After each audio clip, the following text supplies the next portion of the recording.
Et du coup, on bascule sur le biais de la malédiction du savoir. Il est appelé comme ça. C'est quand on oublie qu'on ne savait pas. Est-ce que tu as déjà essayé d'expliquer quelque chose à quelqu'un et il ne comprenait rien alors que pour toi c'était évident? Exemple, je sais pas, un professeur qui t'explique un concept comme si c'était super simple mais tu captes rien.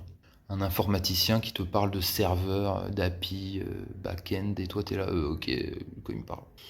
Un ami qui joue un jeu vidéo depuis 10 ans et qui rage contre toi parce que ouais frère, c'est ultra facile. C'est le biais de la malédiction du savoir. Plus on devient expert dans un domaine, plus on a du mal à se rappeler comment c'était de ne pas savoir. Pourquoi ça arrive? Notre cerveau efface les étapes d'apprentissage. C'est peut-être pour ça qu'on devient impatient en grandissant. C'est qu'on oublie qu'on a pris beaucoup de temps quand on était petit pour apprendre à marcher, apprendre à, je sais pas moi, à lire, etc. Donc notre cerveau efface les étapes d'apprentissage. Quand on sait quelque chose, on oublie les galères qu'on a eues pour l'apprendre. On croit que tout le monde sait déjà, ce qui nous semble évident. On surestime les connaissances des autres. Tout le monde sait utiliser Excel, non? Par exemple. C'est évident qu'une voiture fonctionne avec un moteur thermique. Bah non, pas pour tout le monde. On explique mal, on oublie d'expliquer les bases. On utilise des mots techniques sans s'en rendre compte, on va trop vite.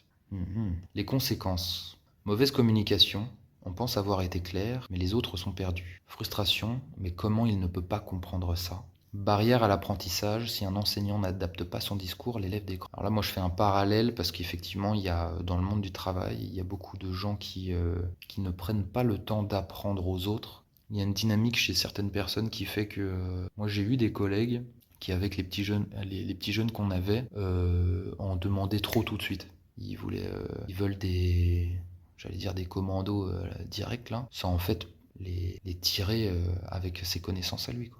C'est peut-être par ego aussi, c'est peut-être un biais, c'est l'idée c'est de ne pas apprendre aux autres pour se valoriser soi qu'on est meilleur, tu vois ce que je veux dire? Je dis, bah, comment éviter ce biais? Se rappeler comment c'était avant d'apprendre, se poser la question avant que je maîtrise ce sujet, qu'est-ce que je ne comprenais pas? Adapter son explication au niveau de l'autre, commencer simple, puis complexifier si nécessaire. Vérifier que l'autre suit, est-ce que c'est clair? Tu veux que je reformule? Ensuite, ça c'est des étapes pédagogiques, on part sur un autre sujet. Petit défi, prends un sujet que tu connais bien, essaye de l'expliquer à quelqu'un qui n'y connaît rien et regarde où ça bloque.